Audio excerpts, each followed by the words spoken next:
싸우자 여름아 미스터리 19 8위 공개. 빨간 옷 소녀의 저주. 대만에는 오래전부터 전해져 내려오는 빨간 옷을 입은 한 소녀에 대한 얘기가 있는데요. 대만에서 마신자라 불리는 이 소녀 귀신은 사람들을 유인해 그의 영혼을 빼앗아 버리는 귀신으로요. 말도 안 돼. 자, 지금부터 제가 들려드리는 이야기는 소문도 전설도 아닌 바로 실제 선. 자, 1998년 3월 대만 타이중의 대둔산으로 놀러 갔던 한 가족이 이후 원인 불명의 병으로 모두 사망하는 사건이 발생했죠. 당시 대만에서는 귀신을 소재로 한 방송이 한창 유행 중이었는데요. 그중 신출귀몰 제작팀에게 도착한 하나의 영상이 있었습니다. 그 영상을 본 제작팀은 경악을 금치 못했는데요. 영상 속에 있었던 건 등산하고 있는 가족들과 그 뒤를 따라가는 정체불명의 빨간 옷을 입은 소녀였죠. 뭐야? 이 방송이 나간 후 빨간 옷 소녀를 봤다며 수많은 사람들이 연락을 해왔고요. 이후 대만에서는 빨간 옷 소녀에 대한 공포감이 극대화됐습니다. 자, 이뿐만이 아닙니다. 한참 후인 2014년 7월 대만 화롄의 산속에서 한 여성이 실종된 후 며칠 뒤 극적으로 구출된 사건이 있었는데요. CCTV로 사건의 경위를 확인하면 경찰은 놀라움을 감추지 못했습니다. 그 이후 실종된 여성의 뒤로 이번에도 빨간 옷 소녀로 의심되는 빨간 광채가 따라가고 있었던 것입니다. 경찰의 이 발표 이후 또다시 대만 시민들은 충격에 빠져들었죠. 자, 아무튼 이렇게 20여 년 동안 빨간 옷 소녀와 관련된 의문의 실종 사건이 대만 전역에서 발생이 됐고요. 현재까지도 빨간 옷 소녀를 봤다는 제보가 끊임없이 이어지고 있다고 합니다. 자, 과연 이 미스터리한 사건의 진실은 무엇일까요?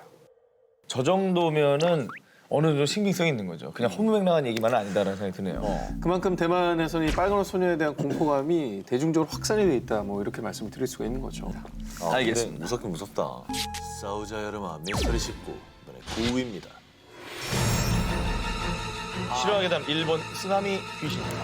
약 2만여 명이 숨진 일본 역사상 최악의 재난이었죠.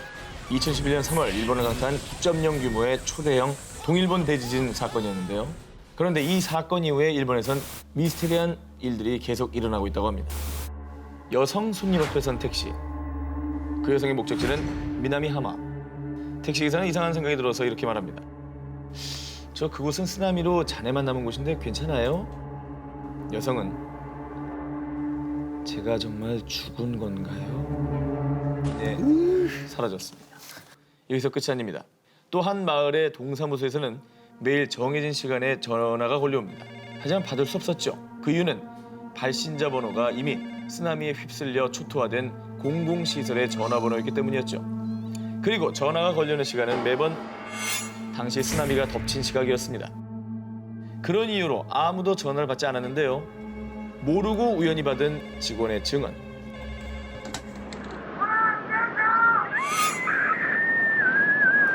비명과 함께 거대한 물이 덮치는 소리가 들렸다고 합니다.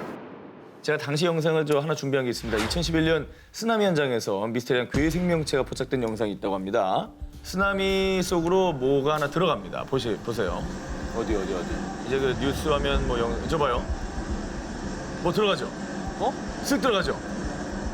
저게 누가 봐도 물보라가 아니에요.